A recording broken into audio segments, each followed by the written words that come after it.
And that's not the only thing that has us thinking about fall. Kids, candy makers, and communities are all coming to a scary realization. Halloween may have to be canceled this year. No confirmation of that. So what should we expect? Let's connect the dots. Before anyone gets really upset, we want to make it clear Halloween has not been canceled yet, but the challenges are downright frightening. The global coronavirus pandemic is looming large over the annual autumn event. Health departments are expected to issue guidelines for how to stay safe, but some warn you may want to find ways to celebrate that minimize contact with people outside your household. That could make trick-or-treating pretty tough, and that does more than disappoint kids. Several industries rely on the spooky celebration to make the majority of their money. Everyone from candy makers to costume suppliers to haunted houses.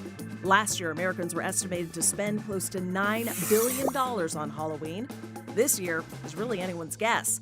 But candy makers told the Wall Street Journal they plan on making less Halloween-themed products so they don't get stuck with a bunch of unsold leftovers.